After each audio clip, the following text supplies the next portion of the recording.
Boa noite, pessoal. Vamos entrando.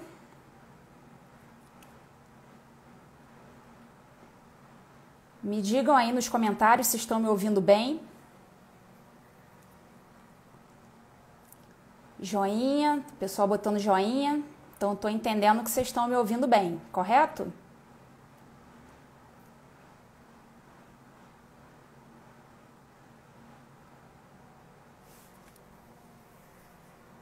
Já tem um montão de gente na live, já tem mais de 100 pessoas. Vamos entrando, pessoal.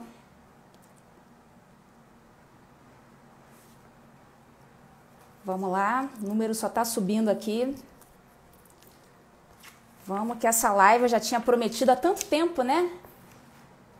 Estava enrolada com o lançamento do livro, acabei deixando passar um tempo, mas os últimos acontecimentos exigiram. Vamos lá, pessoal, vamos entrando. Já temos aí mais de 150 pessoas.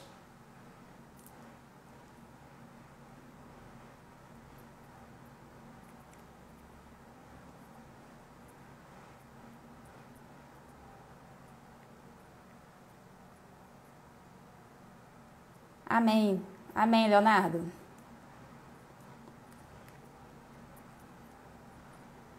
Então vamos lá, né? Estamos chegando aí perto de 200 pessoas.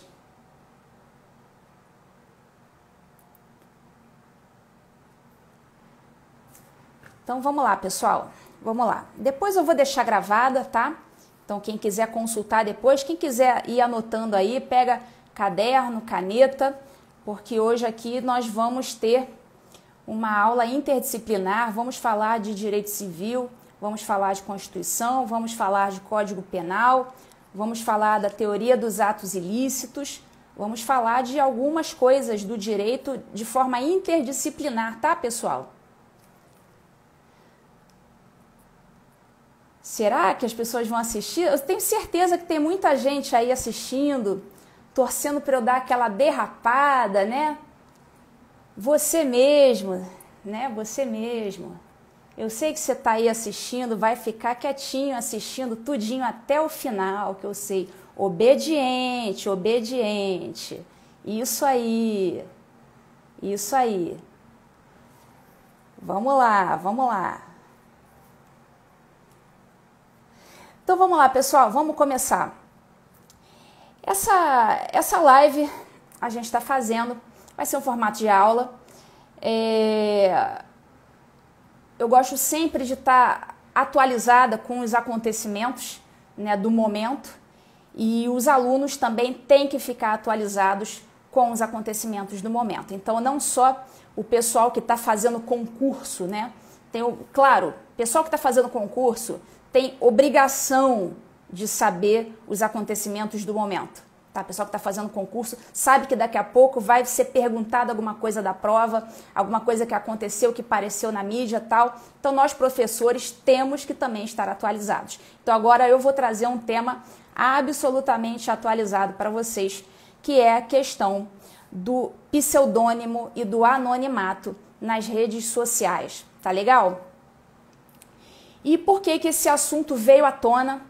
Tá? Então, não é só o concurseiro que tem que saber, todo mundo tem que saber, porque é um acontecimento do momento, é um acontecimento que mexe com todos nós, todo mundo que tem rede social, que se manifesta em rede social e quer ter um bom desempenho na rede social, não quer dar derrapadas na rede social, tem que compreender esse assunto, tem que compreender a diferença entre esses institutos. Isso não pode ser um assunto vinculado simplesmente ao pessoal do direito, tá? Tem certos assuntos que todo mundo tem que saber. Então, essa aula aqui não é uma aula destinada especificamente ao pessoal do direito, tá certo? É uma aula para todo mundo, então eu vou tentar aqui não derrapar no juridiquês, tá? Eu sempre procuro não derrapar em juridiquês, tentar ser bem clara para o pessoal que não é do direito conseguir entender. Então, quem não sabe nada de direito, hoje vai sair daqui sabendo um pouquinho, pelo menos é essa a minha intenção, tá certo? E é um assunto que atinge todos nós temos rede social, quem tá aqui é porque tem rede social, tá? Tem rede social, então tem que saber como se comportar nela e como se defender de certas coisas que acontecem. E o caso que motivou essa live é o famoso caso Sleeping Giants, que é um perfil de rede social, um perfil de Twitter. Eu não sei se eles têm outros perfis em outras redes, tá? Eu acompanho mais o Twitter. É um perfil que eles instigam determinadas empresas a fazer boicotes a determinadas pessoas. Né? Uma dessas pessoas, que eu vou pegar como exemplo, é o professor Olavo de Carvalho. Eu já fiz alguns stories aqui sobre isso e ele vai ser o exemplo. Então, deixando claro que o professor Olavo de Carvalho não tem nenhuma ação em trâmite contra os Sleeping Giants, tá? Eu já me certifiquei disso, não tem ação em trâmite, então não existe nenhum processo em andamento do professor Olavo de Carvalho contra os Sleeping Giants, tá certo? Então, vamos comentar livremente sobre esse caso. Vamos lá, pessoal. Primeiramente, vamos pensar o seguinte: existe algum problema jurídico em um determinado perfil de rede social estimular um boicote contra uma empresa ou contra uma pessoa? Tá? Existe algum problema jurídico nisso? A resposta é muito clara. Inicialmente, não. Tá? O boicote é do jogo. O boicote é algo perfeitamente permitido no nosso ordenamento jurídico, tá? Óbvio, daqui a pouco nós vamos falar quais são os limites. Mas você pode perfeitamente não gostar de uma empresa, achar que aquela empresa tem uma política com a qual você não concorda. É muito comum, vocês já devem ter visto, as pessoas falarem o seguinte: a empresa tal faz testes em animais. Vocês já não ouviram isso? A empresa tal faz testes em animais, vamos boicotá-la, não vou mais comprar nada dessa empresa que faz testes em animais. Não é assim? Vocês não ouvem falar isso? Isso é do jogo. Não tem nada de ilícito nisso. Né? Se você não concorda com a política de uma empresa, não concorda com uma pessoa física, com o que ela diz, com o que ela faz, você pode boicotá-la, não adquirir nada dela, não consumir seus produtos, não ler seus livros e pode estimular os outros também a fazerem o mesmo. Tá? Desde que o faça de forma normal, de forma respeitosa. Olha só, não concordo com essa pessoa, não concordo com essa empresa, não vou consumir e gostaria que vocês também não consumissem. Acabou. Boicote puro e simples é do jogo, tá certo? É do jogo, todo mundo pode fazer, não é ofensa, todo mundo tem que estar preparado para isso, tá certo? Diferentemente da censura. Censura é outra coisa. Censura é quando você tenta calar uma pessoa previamente. Então, vamos dar um exemplo aqui. Digamos que um sujeito lance um livro. Por exemplo, vou dar o exemplo do livro que nós lançamos recentemente, eu juntamente com outros juristas, chamado Inquérito do Fim do Mundo. Digamos que o Poder Judiciário de algum estado, ou o STF, enfim, algum juiz, quisesse, não gostasse, ficasse sabendo desse livro, né, de antemão, não gostasse do tema, não quisesse que esse livro circulasse e desse uma decisão, tá? Antes do livro começar a circular, desse uma decisão dizendo assim: esse livro está proibido de circular. Como isso aconteceu previamente, antes do livro circular, isso seria uma censura. Então, censura é algo prévio. Ser prévio é algo inerente ao conceito de censura, tá? Não sei se está claro. Então, para você censurar, você tem que fazer isso previamente, tá? Se você quiser calar uma pessoa depois que ela já falou, aí já não é propriamente uma censura. A gente até usa essa palavra, tá censurando, não sei o quê, mas aí já é no sentido leigo, tá certo? Já não é mais uma censura. Depois que a pessoa falou, depois que a pessoa publicou o livro, a coisa entrou em circulação, todo mundo já viu, aí você pode, se você não gostar daquilo que ela escreveu, se você acha que ela praticou algum crime, se você acha que ela praticou algum ilícito, se ela praticou algum dano moral, aí depois você pode buscar, né, as reparações que você entender cabíveis, tá certo? Isso aí também é do jogo. O que não é do jogo é a censura, tá certo? Você proibir algo previamente antes da pessoa falar, Isso aí é censura, isso não é possível no nosso ordenamento jurídico. Tá? Então, o juiz que faz isso, que retira de circulação o livro antes dele ser lançado, uma coisa assim, não pode isso. Tá? Agora, depois que ele é lançado, se a pessoa se sentir prejudicada e comprovar que um ilícito foi praticado, aí ela pode buscar a sua reparação. Tá? Então, é do jogo tanto o boicote, puro e simples, como a busca da reparação posterior. Tá certo? Então, tem essa diferença muito clara. Então, qualquer proibição prévia nós podemos classificar como censura. E o boicote puro e simples é perfeitamente permitido, tá certo? Então, estabelecidas essas distinções, vamos tratar aqui de uma outra distinção. Mais na frente a gente vai resgatar tudo isso aqui que a gente está falando. Vocês sabem a diferença entre pseudônimo e anonimato nas redes sociais? O que é um pseudônimo e o que é um anonimato?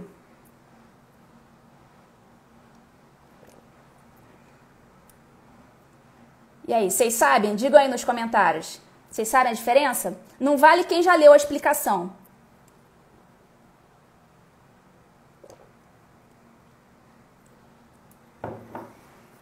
Então, pessoal, vamos lá. Um deles é permitido pelo nosso ordenamento jurídico e o outro é proibido pelo ordenamento jurídico, tá?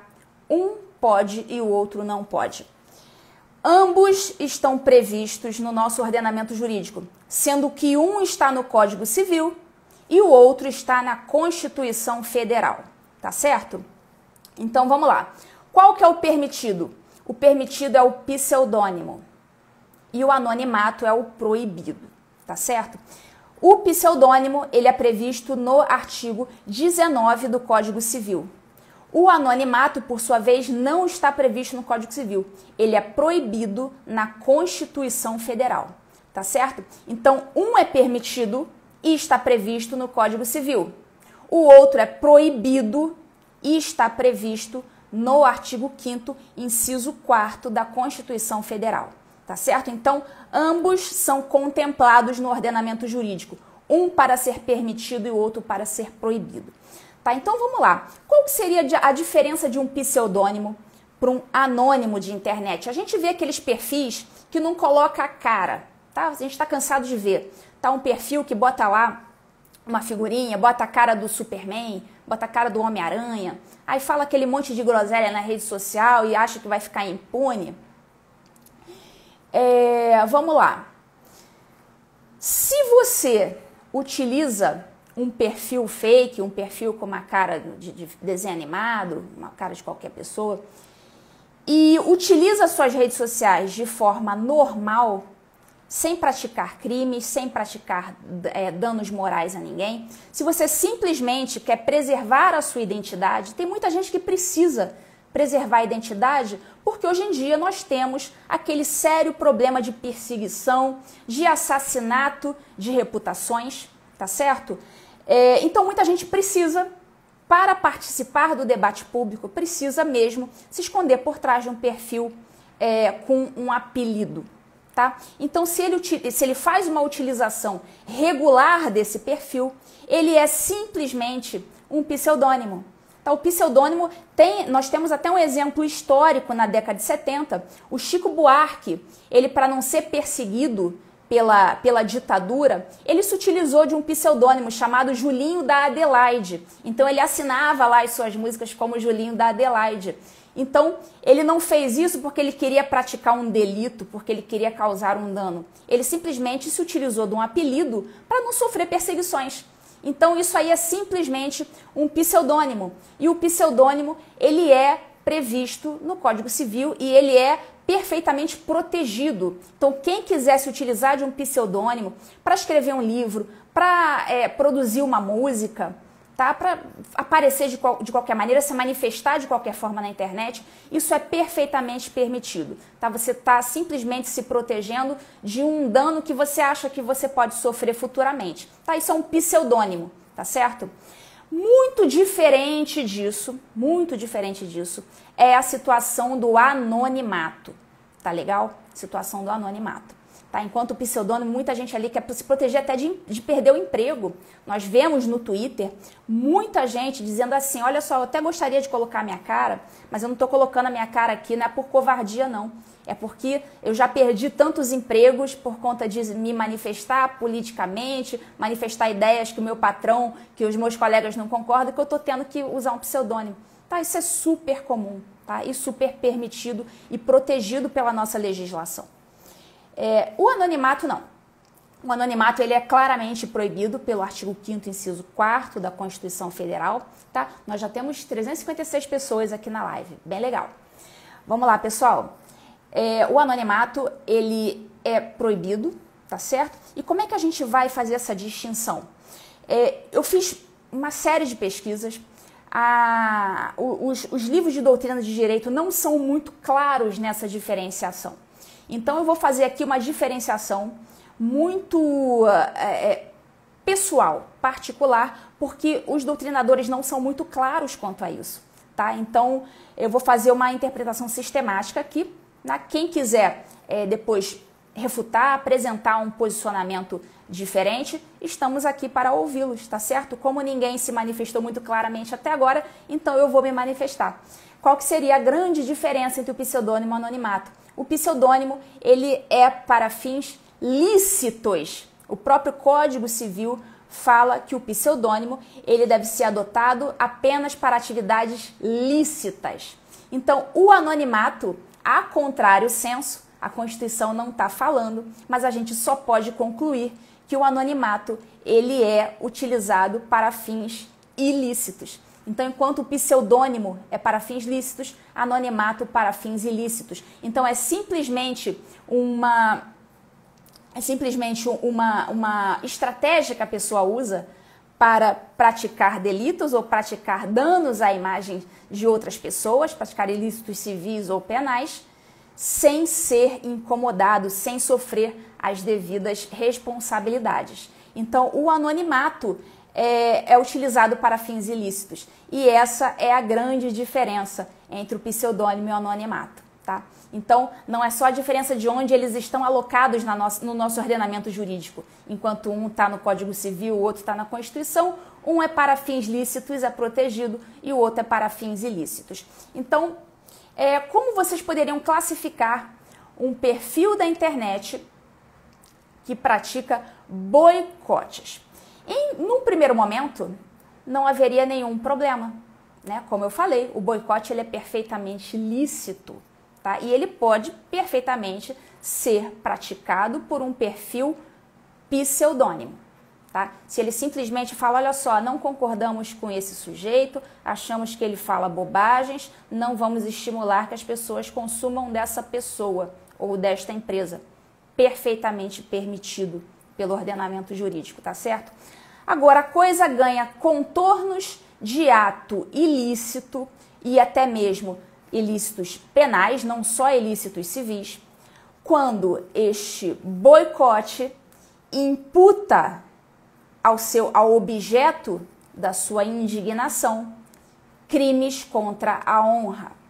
Então, a partir desse momento, você sai daquele terreno do lícito, do permitido, e entra na situação de ilicitude, tá certo? Então, quando esse perfil aponta ilícitos ao objeto da sua indignação, caso ele não comprove que aquilo que ele está imputando é verdadeiro, ele pratica ou um ilícito civil ou um ilícito penal, ou os dois, porque um não exclui o outro. O ilícito civil não exclui o ilícito penal.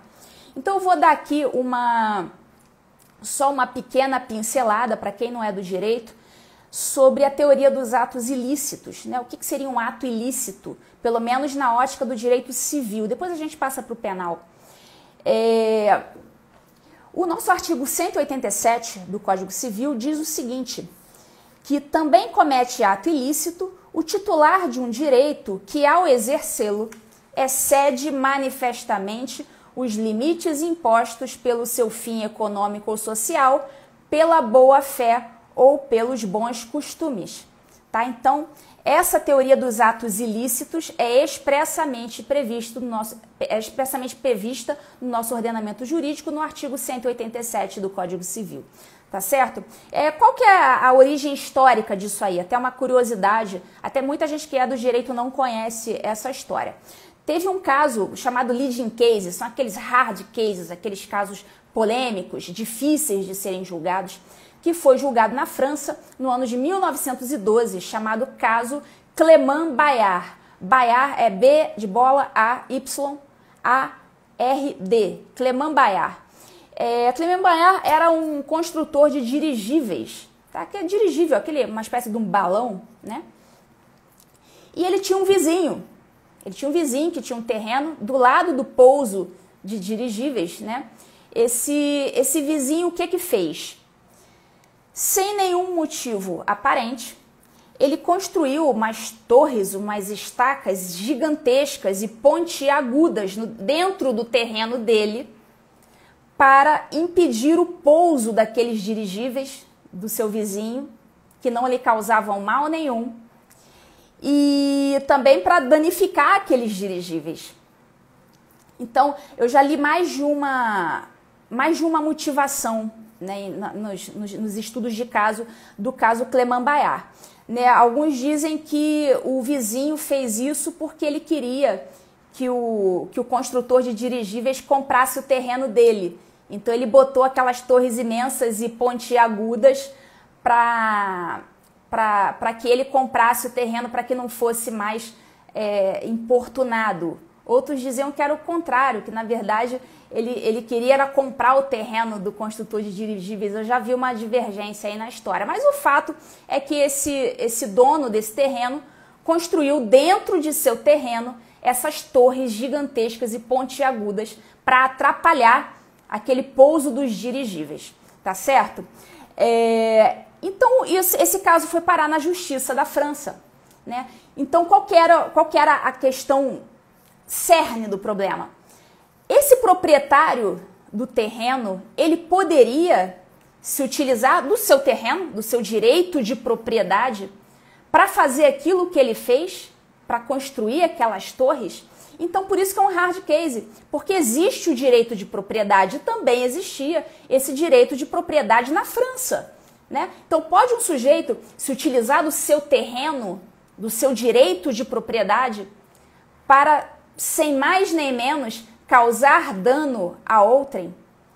O julgado da França foi no sentido de que não, de que esse sujeito que construiu essas torres, essas estacas imensas de madeira pontiaguda, ele abusou do seu direito de propriedade. Então, daí nós temos a teoria, o início da teoria do abuso de direito, que foi devidamente previsto no nosso Código Civil, no artigo 187.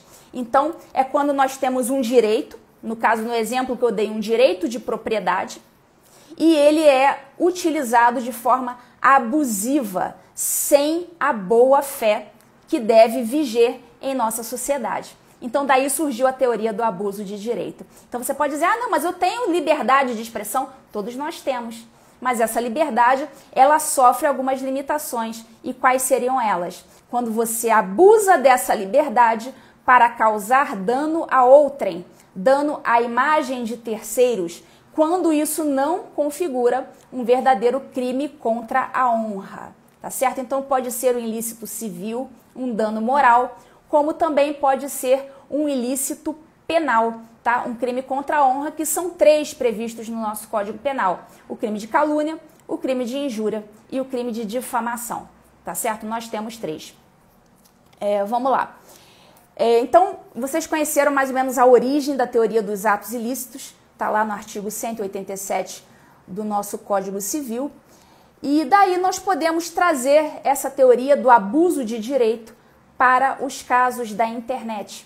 Então, nós temos a nossa liberdade de expressão, nós podemos falar na internet tudo o que nós quisermos, só que isso também vai ter um limite sob pena de você incorrer em abuso de direito da sua liberdade de expressão, tá? E óbvio, nós temos que prezar pela máxima liberdade de expressão.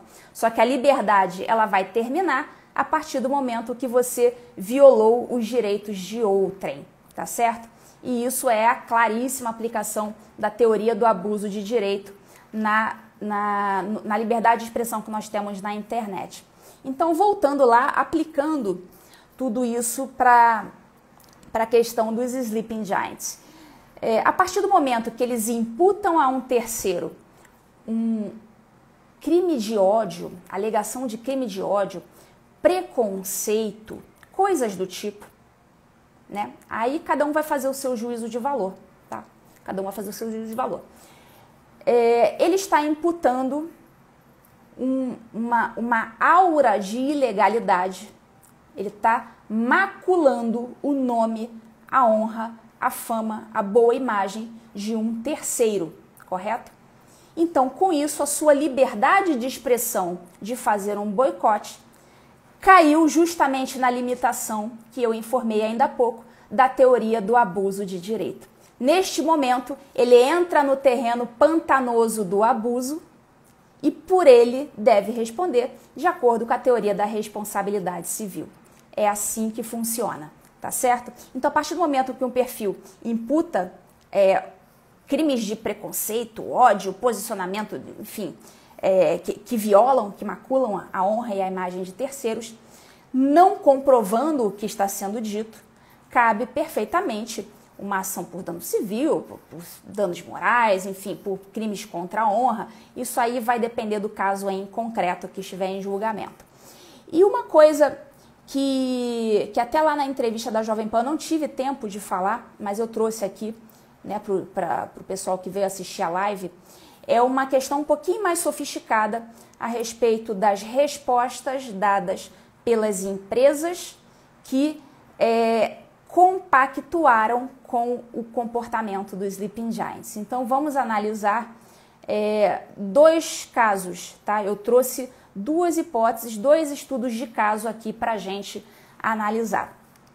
O primeiro deles é o McDonald's, tá? O McDonald's, em um determinado tweet, ele escreveu o seguinte, né? Atendendo a uma notificação, digamos assim, dos Sleeping Giants, o McDonald's prontamente respondeu e respondeu nos seguintes termos, abre aspas, nosso time já retirou nossa publicidade deste canal e vamos retirar também de qualquer outro que compactue com notícias falsas, tá? Vamos lá, pessoal. A pergunta é a seguinte, acaso no futuro se reconheça que os Sleeping Giants praticaram algum ato ilícito, civil ou penal, essas empresas que compactuaram publicamente, elas também são abrangidas pela ilicitude da origem? Essa é a pergunta. Então, esse caso é o que eu considero também um leading case pelo seguinte motivo. Se vocês repararem, todas as respostas dessas empresas são absolutamente padronizadas. E para quem é do direito, é fácil perceber que elas foram elaboradas de forma a minimizar ou até mesmo a excluir a responsabilidade dessas empresas, pela forma como elas foram escritas. Então, vamos recapitular aqui. Olha o que McDonald's escreveu. Nosso time já retirou nossa publicidade deste canal. Ponto. Tem algum problema ela dizer que retirou a publicidade de algum canal? Como eu falei, boicote, tranquilo. Se ela simplesmente falar, já tiramos a nossa publicidade deste canal, ponto. Acabou, boicote puro e simples, está no seu direito. Mas aí como é que ela prossegue? E vamos retirar também de qualquer outro que compactue com notícias falsas. Então perceba o seguinte, existe aqui uma estratégia de não imputar diretamente ao seu alvo a pecha de noticiador falso, a pecha de preconceituoso, de criminoso, ou seja lá o que for. Então, é uma frase escrita de forma cirúrgica para minimizar ou até mesmo excluir a responsabilidade da empresa. Vamos passar agora para o segundo estudo de caso, caso iFood. O iFood respondeu da seguinte forma respondeu da seguinte forma o Sleeping Giants, abre aspas, olá, já retiramos do ar nossa mídia vinculada ao canal. Existe algum problema deles dizerem que vão retirar a mídia vinculada ao canal?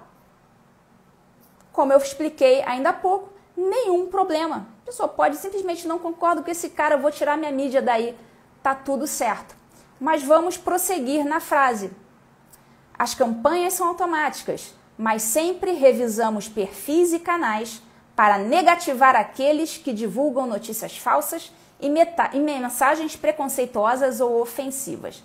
Então pergunto, está imputando diretamente um ato ilícito, uma difamação a um perfil específico, o iFood? Percebam que a mensagem, assim como a mensagem do McDonald's, tem esse mesmo padrão, o padrão de não imputar diretamente uma ofensa, uma mácula à imagem de terceiros. Então, é claramente, né, uma estratégia para se livrar possivelmente das responsabilidades. Então, esse é um leading case que, se isso vier, não sei se isso vai vir futuramente a ser discutido, a conduta dessas empresas, isso não foi judicializado, né? Então, eu não sei como a nossa jurisprudência vai se comportar neste caso, tá certo? Então, essa conduta das empresas, elas estão num terreno nebuloso, num terreno pantanoso. Então, nós vamos ver futuramente, se isso vier a ser judicializado, como que isso vai ser decidido, tá certo? Então, fica muito claro aqui que existe uma tentativa, para quem não é do direito, você percebe claramente, está dizendo, né, que o perfil tal, que o perfil do Olavo, que o perfil, enfim, de qualquer um deles dali, está praticando fake news, está praticando crime de ódio, está praticando preconceito, essas coisas todas. Mas se você tiver o olhar um pouco mais apurado, como eu estou trazendo aqui para vocês, vocês percebem que isso não foi dito de forma clara e direta, tá certo? Então, assim, tem várias formas jurídicas de se resolver isso, né? Uma notificação judicial ou extrajudicial, a empresa, o que você quis dizer com isso? Você está dizendo que nós estamos praticando notícias falsas? Esses são os instrumentos que o direito estabelece, que o direito dispõe para quem quer tirar uma dúvida, tá? Então, se você acha que um sujeito está falando mal de você na rede social, mas não fez isso de forma muito direta, fez de forma meio, né, camuflada, né? Aí o que você pode fazer, né? Para isso aí, para todo mundo que está na internet, tá certo? Você pode notificá-lo para que ele esclareça o que ele quis dizer. Isso é um instrumento que o direito fornece para quem deseja esse tipo de esclarecimento. Tá legal? Em relação à liberdade de expressão, pessoal, como é que fica em relação a tudo isso? Basta você atuar na internet dentro dos limites, né? A liberdade de expressão, na verdade, ela não deveria ter limite. Mas, então, não tem limite, tá? Não tem limite. O único limite é o ato ilícito, tá? A partir do momento que você pratica o ilícito, a sua liberdade de expressão acaba aí, porque você está praticando o ilícito, tá? Mas se não é ilícito, a coisa é ilimitada. Você pode falar o que você quiser, ainda que as pessoas sintam repúdio, ainda que as pessoas considerem algo repulsivo, a liberdade de expressão ela não pode ter limite até o ponto do ilícito. A partir do momento que chegou no ilícito, aí acabou a liberdade, tá certo? Porque aí você já não tem mais a liberdade de expressão, você está praticando um ato ilícito civil ou penal. Então, são basicamente essas as diferenças que eu queria trazer. Então, a diferença do pseudônimo, né, para o anonimato, a teoria dos atos ilícitos, né, trouxe aí historicamente o leading case do caso Cleman Bayar, a teoria do abuso de direito, o artigo 187 do Código Civil, né, lembrando que em relação ao Código Penal, são 3 os crimes contra a honra, tá? Difamação, injúria e calúnia. Vou fazer aqui rapidamente a diferença para vocês. Muita gente coloca no pacote, né? Eu vou processar esse cara por injúria, calúnia e difamação, como se fosse uma coisa só, né? Como se fosse um pacote, mas não é um pacote. Tá? Basicamente, a calúnia é quando você imputa a um terceiro um crime. Quando você diz que uma terceira pessoa praticou um crime, quando você sabe que ela não praticou esse crime, você está praticando uma calúnia. Tá? Você imputa um fato criminoso. Tá? A injúria, por sua vez, é quando você atinge a honra subjetiva do sujeito.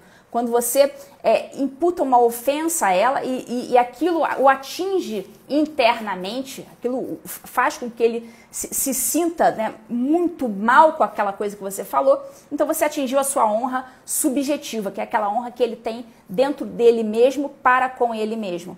E a difamação é quando você imputa um fato desonroso a alguém, um fato, evidentemente, um fato falso e desonroso a alguém, e que cause danos à sua honra objetiva, ou seja, a honra que terceiras pessoas, a forma com que terceiras pessoas veem essa pessoa. Então, se terceiros passarem a enxergar essa pessoa de forma diferente, por conta daquilo que você falou, de forma leviana, isso aí seria uma difamação. Então, esses seriam os 3 tipos penais dos crimes contra a honra do nosso Código Penal, tá certo? Bom, pessoal, vamos encerrando aqui. É basicamente isso que eu trouxe para vocês, é a questão da padronização das respostas das empresas. Isso aí, vamos ver como é que a jurisprudência vai se manifestar futuramente em relação a isso. Considero um leading case porque as empresas, aparentemente, elas estão muito cuidadosas, digamos assim, com as respostas que elas vão dar, tá certo? E essa padronização deixa muito clara que elas receiam serem acionadas futuramente por aquelas pessoas que estão sendo alvo de boicote. Tá legal?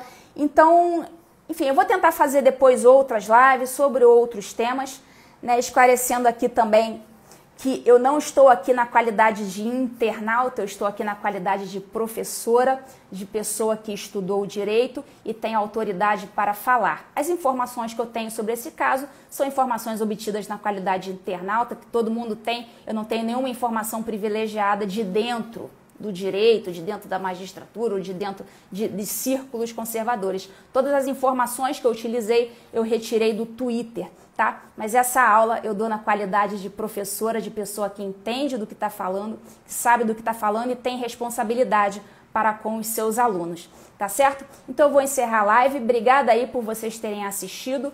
Vou deixar salva e vocês depois podem consultar quando quiserem. Tá? Obrigada aí pela audiência, um beijo para todos vocês, um abraço.